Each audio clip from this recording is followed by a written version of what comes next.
ओम नमः शिवाय। श्री शिव महापुराण रुद्र संहिता युद्ध खंड 35वां अध्याय।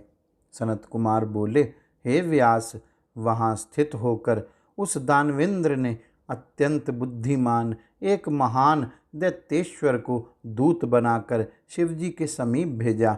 उस दूत ने वहाँ जाकर वट वृक्ष के नीचे बैठे हुए करोड़ों सूर्य के समान महातेजस्वी योगासन लगाए हुए ध्यान मुद्रा युक्त मंद मंद मुस्कुराते हुए शुद्ध स्फटिक के समान परमोज्ज्वल ब्रह्म तेज से दिदीप्यमान त्रिशूल पट्टिश धारण किए हुए व्याघ्र चर्म ओढ़े हुए भक्तों की मृत्यु दूर करने वाले शांत तपस्या का फल देने वाले संपूर्ण संपत्ति प्रदान करने वाले शीघ्र प्रसन्न होने वाले प्रसन्न मुख भक्तों पर अनुग्रह करने वाले विश्व बीज विश्वरूप विश्व को उत्पन्न करने वाले विश्वेश्वर विश्वकर्ता विश्व संहार के कारण कारणों के भी कारण नरक समुद्र से पार उतारने वाले ज्ञानदाता ज्ञान बीज तथा ज्ञान में ही आनंदित रहने वाले तीन नेत्र वाले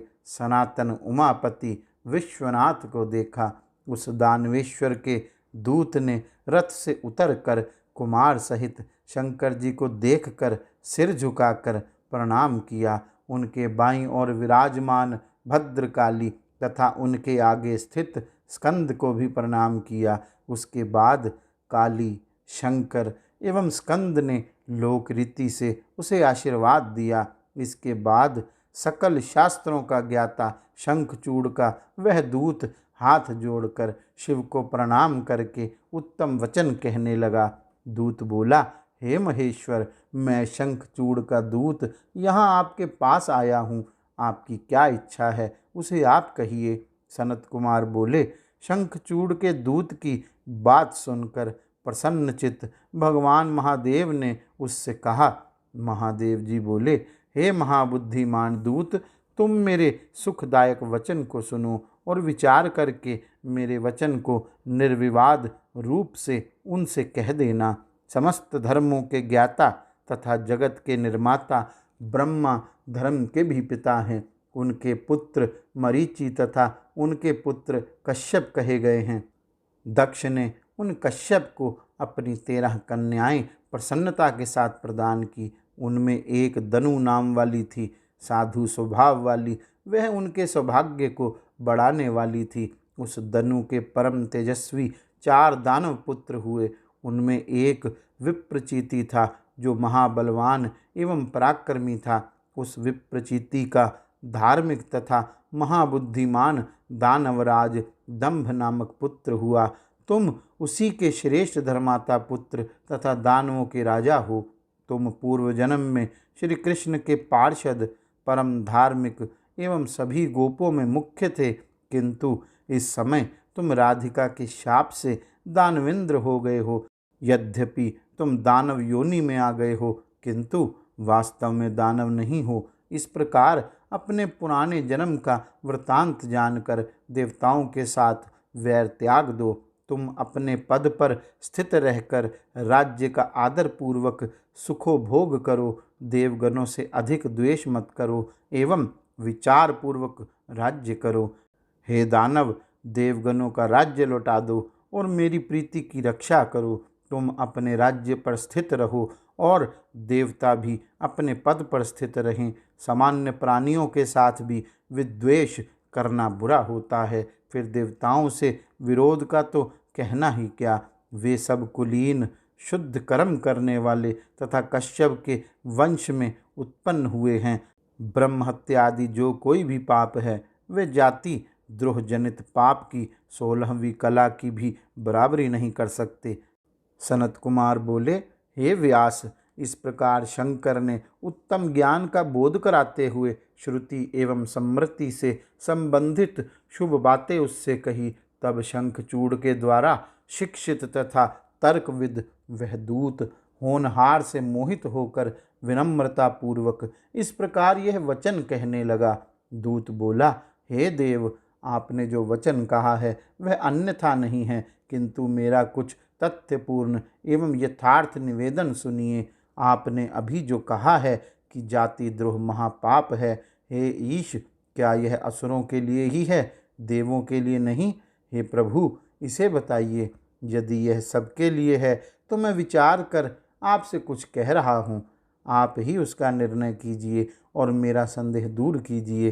हे महेश्वर, चक्रधारी विष्णु ने प्रलय के समय समुद्र में दैत्य श्रेष्ठ मधु एवं कैटभ का शिरछेदन क्यों किया?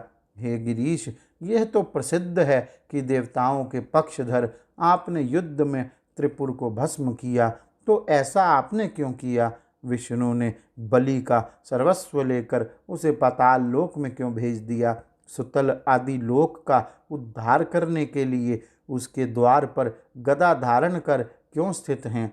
इन देवताओं ने भाई सहित हिरण्याक्ष को क्यों मारा और इन्हीं देवताओं ने शंभादि असुरों को क्यों मारा? पूर्व काल में समुद्र मंथन किए जाने पर देवगणों ने ही अमृत का पान किया, हम सभी को क्लेश प्राप्त हुआ, किंतु इसका अमृत पान रूप फल देवताओं ने भोगा। यह जगत भगवान काल का क्रीड़ा पात्र है। वे जिस समय जिसे ऐश्वर्य प्रदान करते हैं उस समय वह ऐश्वर्यवान हो जाता है। देवताओं एवं दैत्यों का वैर सदा किसी न किसी निमित्त होता आया है। क्रमशः जीत और हार काल के अधीन है। इन दोनों के विरोध में आपका आ जाना निष्फल प्रतीत हो रहा है। यह विरोध तो समान संबंधियों का ही अच्छा लगता है, आप सदृश ईश्वर का नहीं। आप तो देवता और असुर सभी के स्वामी हैं। अतः इस समय आप महात्मा की केवल हम लोगों से यह स्पर्धा निर्लज्जता की बात है। विजय होने पर भी अधिक कीर्ति तथा पराजय होने पर हानि, ये दोनों ही आपके लिए सर्वथा विपरीत हैं। इसे मन से विचार कीजिए। सनत कुमार बोले। यह वचन सुनकर शिवजी हंसकर दानवराज से यथोचित मधुर वचन कहने लगे। महेश बोले, हम अपने भक्तों के अधीन हैं, स्वतंत्र कभी नहीं हैं। हम उनकी इच्छा से ही कर्म करते हैं और किसी के भी पक्षपाती नहीं हैं। पूर्व काल में ब्रह्मा की प्रार्थना से ही प्रलयार्णव में विष्णु तथा दैत्य श्रेष्ठ मधु कैटभ का युद्ध हुआ था। भक्तों का कल्याण करने वाले उन्हीं विष्णु ने पूर्व काल में देवताओं की प्रार्थना से प्रहलाद की रक्षा के निमित्त हिरण्यकश्यपु का वध किया था। देवगणों की प्रार्थना से मैंने भी त्रिपुरों के साथ युद्ध किया तथा उन्हें भस्म किया। यह बात सब लोग जानते हैं।